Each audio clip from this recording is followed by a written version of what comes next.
Magandang araw kaibigan! Tuloy po kayo sa Felicidad's Channel. Sa mga kwento ng buhay at pag-ibig na hinalukay sa natatagong baul ni Felicidad. Pero bago po tayo magpatuloy, huwag niyo pong kalilimutan na i-like ang video, i-subscribe ang channel, at i-click ang notification bell para lagi kayong updated sa mga parating pa na upload.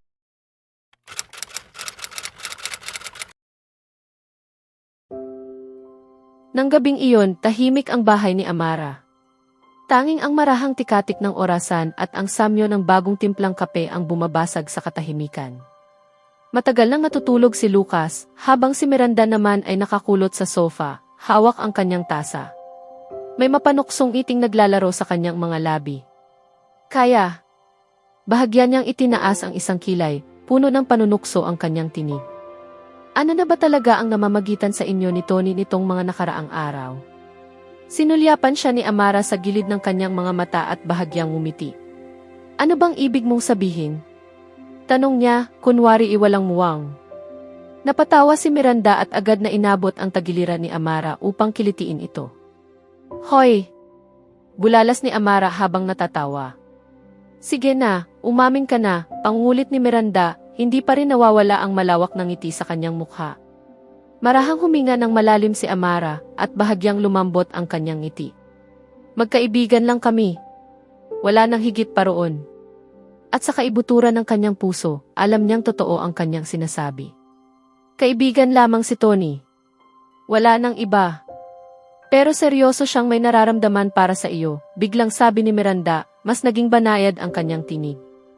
Nagtatakang napatingin si Amara sa kanya, kaya dali-daling nagdagdag si Miranda. Pero huwag mo siyang tatanungin tungkol doon, ha? At huwag mo ring sasabihing ako ang nagsabi sa iyo. Natahimik si Amara. Napaisip siya. Hindi niya kailanman pinagtuunan ng pansin ang paraan ng pakikitungo ni Tony sa kanya noon. Para sa kanya, isa lamang itong mabait, maaasahan at tapat na kaibigan. Ang puso ko. Mahina niyang sabi. Wala akong nararamdaman para sa kanya na higit pa sa pagkakaibigan. Alam mo namang mabuting tao si Tony, sabi ni Miranda habang nakatingin sa kanya ng may pag-unawa. Napakahirap ng pinagdaanan niya para maitayo ang negosyo niya mula sa wala. Tahimik na tumango si Amara, malalim sa pag-iisip. Hindi katulad ng dati mong asawa, sabi ni Miranda at bahagyang sumingit ang pagkainis sa kanyang tinig. Tamad, iresponsable, at hanggang ngayon ay nangangarap pa ring yumaman ng hindi nagsisikap. Bigla siyang napahinto ng mapagtantong sumobra na siya. Paumanhin, Amara. Hindi ko sinasadyang. Mumiti lamang si Amara, ni katiting ay hindi nasaktan o nainsulto. Ayos lang, malumanay niyang tugon. Hindi ka naman nagkakamali. Ibinaba ni Miranda ang kanyang tasa at seryosong tumingin kay Amara. Dapat mong subukang buksan muli ang iyong puso, Amara. Karapat-dapat ka ring maging masaya. Sandaling natahimik si Amara. Oh! Bahagyang ikiniling ni Miranda ang kanyang ulo habang nagtataas ng kilay. Si Maxwell pa rin ba ang laman ng isip mo? Wala na siyang karelasyon ngayon, hindi ba? At nasa New York na rin siya. May nangyari na ba sa pagitan ninyong dalawa? Dahan-dahang umiling si Amara. Hindi ko iniisip na pareho kami ng nararamdaman. At, bahagya siyang nag-atubili. Sa tingin ko, may iba na siyang pinagkakaabalahan. Muling sumagi sa kanyang isipan ang larawan ni na Maxwell at Linda Enriquez noong nakaraang araw. Magkatabi, magaan ang loob sa isa't isa, at kapwa may mga ngiting puno ng init. Kasabay nito ang pamilyar na bigat na muling dumagan sa kanyang dibdib. Sa ngayon, gusto ko munang mag-focus kay Lucas, mahina niyang sabi. Mas kailangan niya ako kaysa sa anumang bagay. Pinagmasdan siya ni Miranda ng ilang sandali bago marahang tumango. Sige, pero huwag mong kalilimutan ito. Lumambot ang kanyang tinig. Karapat-dapat ka ring mahalin, Amara. Bahagyang humiti si Amara bilang tugon. Mahigpit niyang hinawakan ang tasa ng kape sa kanyang mga kamay, kahit unti-unti na itong lumalamig. Kinabukasan, habang papunta siya sa trabaho, bahagya niyang pinabagal ang sasakyan nang madaanan niya ang sangandaan kung saan dati buong pagmamalaking nakatayo ang napakalaking billboard ng kampanya ng Velor Fragrance House at Bahay ng Liwanag. Ngunit wala na iyon. Sa halip, isang malawak at matingkad na puting espasyo ang bumungad sa kanya. Na para bang may pumunit ng isang pahina mula sa mismong mukha ng lungsod. Nagsalubong ang kanyang mga kilay. Hindi pa naman tapos ang kampanya. Bakit nila agad itong inalis? Pagsapit niya sa mga tanggapan ng Venture and Corporation, may kakaibang katahimikan at bulong-bulungan na kumakalat sa buong gusali. Palihim siyang sinusulyapan ng mga tao bago mabilis na naglilihis ng tingin. Maging ang mga ngiting karaniwan niyang natatanggap sa bulwagan ay tila pilit at hindi likas sa araw na iyon. Naghihintay si John malapit sa kanyang mesa. Hindi pang karaniwan ang kanyang seryosong anyo. Magandang umaga, bati niya, bago ibinaba ang kanyang tinig. Sa tingin ko, kailangan mong tingnan ang iyong email. Isang malamig na pangamba ang gumapang sa kanyang gulugod. Agad niyang binuksan ang kanyang laptop at nakita ang napakaraming email na nagsisiksikan sa kanyang inbox. Agarang aksyon. Issue sa konsepto ng kampanya. Posibleng pangungopya. Kailangan ng pahayag sa lalong madaling panahon. Nabigla siya. Bahagyang napigil ang kanyang paghinga. Mabilis niyang binuksan ang isa sa mga link at tuluyang natigilan. Isang website ang bumungad sa kanyang screen. Nakalatag doon ang paghahambing ng kanyang kampanya at ng isa pang diumano'y orihinal na presentasyon ng konsepto na may petsang mahigit 1 taon na ang nakalipas. Magkapareho ang paleta ng mga kulay. Magkapareho ang pangunahing slogan.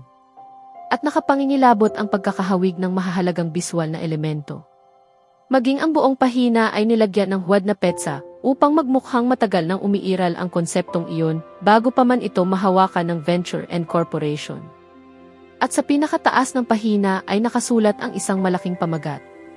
Pinakabagong kampanya ng Velor Fragrance House at Bahay ng Liwanag, ninakaw ba o hinango lamang? Biglang nanlamig ang kanyang mga kamay. May isang taong sadyang nagtatangkang sirain siya. Nag-vibrate ang kanyang telepono sa kanyang palad. Amara. Si Bert iyon. Mabigat at seryoso ang kanyang tinig. Nasa silid pulong ang lahat. Ngayon na. May agarang pagpupulong. Parang bumagsak ang kanyang sikmura. Pagsapit niya sa silid pulong, kalahati ng pangkat ay naroon na. Naroon ang punong opisyal sa operasyon, ang pinuno ng legal na departamento, si Bert, at ang tagapamahala ng Human Resources. At sa ulunan ng mahabang mesa, nakaupo ang ama ni Maxwell na si Richard Escudero. Madilim ang kanyang anyo, tila isang nagbabantang ulap ng kulog. Katabi niya si Maxwell. Matigas ang kanyang tindig. Hindi mabasa ang anumang emosyon sa kanyang mga mata. Maupo ka. Maikli at matigas ang tinig ng ama ni Maxwell.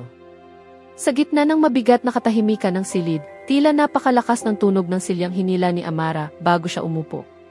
Bahagyang yumuko si Richard at pinagdugtong ang kanyang mga daliri sa ibabaw ng mesa. Alam mo ba kung bakit ka narito, Binibining Cruz? Naramdaman ni Amara ang panunuyo ng kanyang lalamunan. Dahil po sa kampanya ng Velor at Bahay ng Liwanag. Dahil sa napakalaking kapalpakan na ito, putol ni Richard, matalim ang tinig. Dahil sa inyong dibisyon, napahiya ang kumpanyang ito. Nagbabanta ang mga kasosyo ng Venture and Corporation. Nawakasan ang kanilang mga kontrata at dalhin tayo sa hukuman. Nagangalit ang lupon ng mga direktor, paikot-ikot ang media na parang mga buitre, at sa bawat oras na nananatiling buhay ang balitang ito, patuloy na nasisira ang reputasyon ng Escudero Group. Bahagyang huminga si Amara upang magsalita, ngunit muli siyang pinutol ni Richard. Nangyari ito sa ilalim ng iyong pangangasiwa, mariing sabi nito. Ang konsepto, ang pagpapatupad, ang buong kampanya. Nakapangalan ka sa bawat dokumentong may kaugnayan dito. Itinatanggi mo ba iyon? Hindi po, Ginoo. Ngunit, kung ganoon, muli siyang pinutol ni Richard. Ipaliwanag mo sa akin kung paano naging halos eksaktong kapareho ng isang konseptong ipinresenta, mahigit 1 taon na ang nakalipas ang diumano'y orihinal na kampanyang ito. Lalong tumigas ang kanyang mukha. Ipaliwanag mo ang magkakatulad na biswal. Ang magkaparehong mga slogan. At ang website na tila napakaginhawang may petsang mas maaga ng higit sa 1 taon bago ang inyong paglulunsad. Naging mas mababa ngunit mas mabigat ang kanyang tinig. Sa paningin ng publiko, hindi lamang mukhang nanggopya ang Venture and Corporation. Sandali siyang tumigil. Mukhang nagnakaw kayo. At pagkatapos ay idinagdag niya ang mga salitang lalong nagpabigat sa hangin ng silid. At ginawa mong magmukhang samahan ng mga magnanakaw ang Escudero Group. Malakas na kumabog ang pulso ni Amara. Ginoong Escudero, wala po akong ninakaw. Ang kampanyang ito ay binuo mula sa simula ng aking pangkat. May taong sadyang nagtatangkang idiin kami. Idiin ako. Isang maikli at malamig na tawa ang pinakawalan ni Richard. Idiin ka. Bakit? May bahid ng pangungutya ang kanyang mga salita. Inaasahan mo ba talagang maniniwala ako na may isang taong nag-aksaya ng oras at pagod upang gumawa ng isang buong website na maihuwad na petsa para lamang pabagsakin ang isang pinuno ng marketing sa gitnang antas mula sa isa nating subsidyarya? Opo, sagot ni Amara, pinipilit na manatiling matatag ang kanyang tinig. Tunay na kahabag-habag. Dumagundong ang boses ni Richard sa buong silid pulong. Pinahiya mo ang Venture and Corporation. At dinungisan ang pangalan ng Escudero. Ilang dekada naming pinaghirapan upang maitayo ang reputasyong ito at nagawa mo itong ilubog sa kahihiyan sa loob lamang ng isang magdamag. Namilipit ang sikmura ni Amara. Ngunit sa kabila ng matitinding paratang at mapanuring mga titig na nakatuon sa kanya, pinilit niyang manatiling tuwid ang kanyang likod. Dahil alam niya ang isang bagay na hindi kailanman mababago ng anumang peking ebidensya. Wala siyang ninakaw. At may isang taong sadyang gumagawa ng lahat upang sirain siya. At nais kong maging malinaw, patuloy ni Richard, bawat salita ay mabagal at sinadya kapag napatunayan naming sangkot ka rito. Direkta man o dahil sa matinding kapabayaan. Huwag mong asahang makapagtatrabaho ka pa sa industriyang ito. Matalim ang kanyang tingin habang ipinagpapatuloy ang bawat salita. Personal kang hahabulin ng Escudero Group para sa bawat sentimong pinsalang idinulot mo. Sisiguraduhin naming hindi ka na muling makaupo sa anumang silid pulong sa buong karera mo. Dahan-dahang napalingon si Amara kay Maxwell. Tahimik siyang nagmamakaawa. Magsalita ka. Ipagtanggol mo ako. Sabihin mong hindi ako ganoong tao. Ngunit nanatiling nakatutok ang mga mata ni Maxwell sa mga papeles na nasa harapan niya. Mahigpit ang pagkakakuyom ng kanyang panga. At hindi siya nagsalita. Sa wakas, marahang naglinis ng lalamunan ang kinatawan ng Human Resources. Binibining Cruz, simula sa araw na ito ay ilalagay ka sa pansamantalang administratibong bakasyon habang nagpapatuloy ang investigasyon. Parang umikot ang buong silid. Nangangayupa pa ang pakiramdam ni Amara habang pinipilit niyang manatiling matatag. Muling nagsalita si Richard. Nakangisi ng bahagya ang kanyang mga mata sa matinding pagdududa. Tipunin mo kung anumang natitirang dignidad ang mayroon ka at umalis ka na sa gusaling ito. Sapat na ang pinsalang naidulot mo. Bago pa makakilos si Amara, isang tinig ang biglang sumingit. Mababa. Kalmado. Ngunit may bigat na hindi maaaring baliwalain. Tama na, Amara.